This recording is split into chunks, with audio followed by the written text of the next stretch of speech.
There's no place like home. There's no place. Home. Our house is a very, very, very fine house with 2 cats in the yard. Life used to be so hard. Now everything is easy 'cause of you.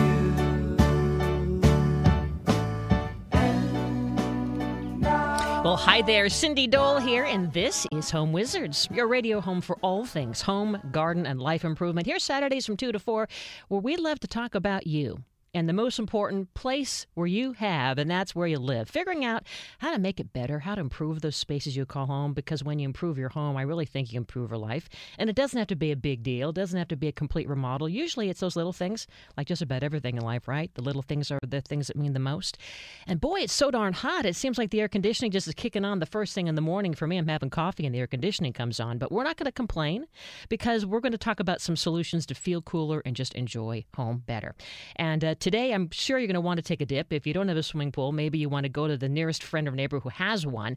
I remember growing up with a pool. Luckily, I was fortunate to do so, and we would always have the friends over and play Marco Polo, but I also remember the work of keeping the pool looking nice. That was my childhood chore, one of them, to earn allowance every week. And I had to use one of those pumice stones to scrape the side tiles, and then would have to hand vacuum the pool. Eventually, we got one of those automatic snakes. But have you ever been in a pool where it just completely just goes green and you go, yuck, it feels like a swamp? How do you keep your pool crystal clear? That's coming up on the show today with a pro who's been doing this for 20 years on how to really make sure you are solving the problems and preventing them to keep that gorgeous-looking pool. We're also going to talk about wild animals making their way into your neighborhood or maybe even your yard. This is a story that's a true story. We have a lot of deer in our neighborhood, and sometimes we'll see an occasional coyote. I'm not so much worried about them as I am a bear. And we got this email just about a week ago saying, guess what? 2 black bears are in the neighborhood, but don't panic because they probably won't get you. They just want food. And I'm thinking, really? So we're going to talk with a fish and game warden and make sense of what do you do? How do you really react? You're supposed to not panic. I don't know if I could do that, but we'll find out. That's all coming up ahead. 888-539-2980 is the number to join in the conversation. And as you're listening and you want to hear again, you can always go back to the website. Just go to cindydole.com. We even have the app for that. You can wave your phone across the barcode and you can take the shows with you on the road. So question right now.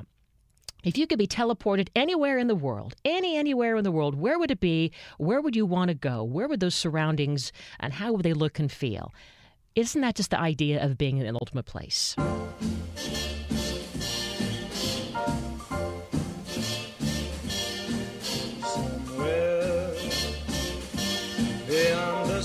Ah, yes. Wouldn't that be great just to be in Cabo right now? Oh, wait. My guest is in Cabo. But, whenever I wake up and I think I just can't fall back asleep or am I having a bad day, I try to imagine myself in some of those favorite places, snorkeling in Cabo or floating in somewhere in the Caribbean, you name it. I'll never forget traveling to Kauai with my dad, and we went in the waterfall they actually used in a scene from the movie South Pacific, and it's a man-made waterfall, and you slide into this 15-foot drop into this gorgeous grotto, and you go, gosh, all those ferns, all those orchids, all that, I want to have my home and my garden look like that. And that is what our guest designer does every day. Sandra Espinet, who has a couple of new shows out. And so great to have you, Sandra, live from Cabo.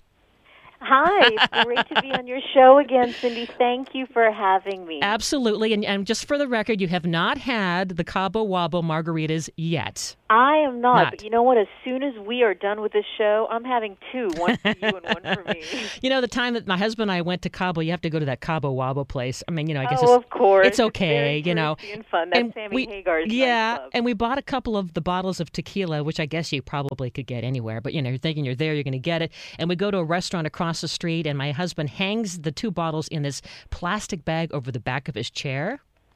Can you guess what happens next?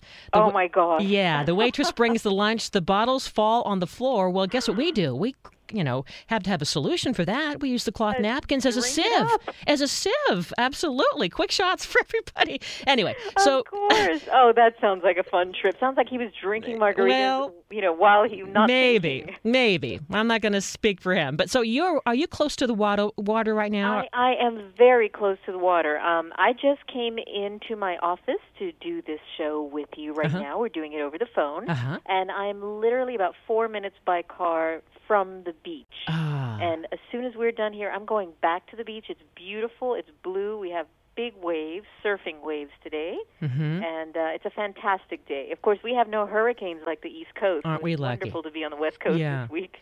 Well, we want to always just kind of absorb all that. Whenever I'm in those moments, I always feel like just take a snapshot and hold on to it and don't ever forget it, and then try to bring that back to wherever you are so you can experience it daily, right? Yes, of course. And so, I mean, I know you do this a lot for people's homes. It feels to me that it's easier to do for the garden than it is for the interior of the home to make it really look like that tropical thing. But it's probably easy for you because you work with a lot of clients all over the world and you do this. You give that resort feel. When you design landscape, and I work with lovely, amazing landscape artists, but what I've learned is trying to keep it a little more natural, indigenous is best. And, for example, the reason for Cabo is this is a desert. So if you go wild and you plant, let's say roses or flowers that are not indigenous to the area, they require so much care, so much water, that you're really defeating the purpose of having a natural garden. But how about the inside? How do we, if you can help us from room by room, give us the sense, whether it's Cabo or it's some other part of the world that's our favorite destination, to not look like it's Disneyland. It's like a typical theme. You can literally tell from room by room that you've entered a different land.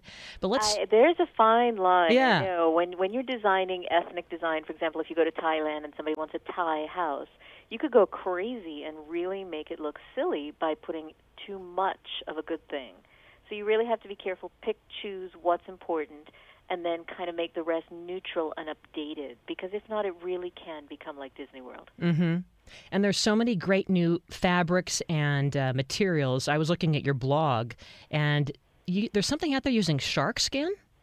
Yes, shagreen is when you use shark skin, and they use it like leather. You can upholster furniture or, boxes, headboards, anything in shagreen. And it's been used forever, and it's just a technique. It's expensive. Oh, yeah. So a lot of people can't do it, but Right. it's a beautiful technique. And it really, it's unique, and it can come in any color, so it's lovely. Yeah, I could see from the photos, one looked almost like a minty green. It looked really pretty. Oh, I'm glad you're enjoying my blog. I am. I'm having so much fun writing it. I just started it less than a year ago, and it's been a great endeavor. I'm glad I'm doing it. Yeah, it takes a lot of work, because it's one more thing, right, with all the social media stuff. It has a lot to say, so it's perfect for me. Good. Opinionated. That's great. Well, let's break down some of the rooms throughout the house and just kind of give us some advice, because here you are, our designer for the day. And if we did want to bring our favorite place to, let's say, the kitchen. Okay, we're focusing first on the kitchen, the heart of the home, and our favorite place is, we're going to fill in the blank. How are we going to then bring that to the kitchen without looking really hokey? And it has to be functional. Yeah, the kitchen is the hub of a house, of course, and it has to be functional. Kids are in there, families in there. In my case, the kitchen's empty. I'm not in there too much. But yes, you can be decorative and still be functional. It just depends on how you do it. You can choose different colors, the style of your carpentry. You can do knobs to enhance the look of a kitchen. Light fixtures can completely change the room. Bar stools. There's a lot of elements you can bring in to change a kitchen. And ceiling fans too. I mean, there's so many different looks of ceiling fans. I know. I love the new ceiling fans that have like bamboo. Not bamboo. I'm sorry, palm leaf fan blades. They're really, really tropical looking. I saw a really nutty one you probably don't want to have. It's a Batman ceiling fan. I haven't even seen the Batman. It's really one. weird. What is it, a cape going around the room? It looks really weird. It looks like one of the Batman tools or something, and it's going like a claw going round and round. I don't think it's very cute, but it's just how funny. quirky. I'm going to look that up just because I want to see Yeah. it. It's a Batman ceiling fan. Well, we are doing our kitchen, and so when we come back from the break, I want you to give me a few more tips on how to maybe infuse a sense of Cabo in our kitchen, and then we'll kind of go through more of the spaces throughout the house, because you have this new show called My Favorite Place. Yes. Your favorite place on HGTV, and that's already premiered this week, right? It has, but HGTV runs a lot of their shows, so if you check your local listings, I'm sure it's going to run several times this month. Okay, well, don't go away, Sandra. Don't go to the beach yet in Cabo. Okay, I'm holding. Talking with Sandra Espinet, great designer, great friend. We're going to get some more fun, exotic ways to bring luxury and the sense of travel to your place. It could be a condo or an apartment, too, you know. Home Wizard Cindy Dole, we're back after this on KFWB. News Talk 980. When I start to dance, everything goes chick, chicky, boom, chick, chicky, boom.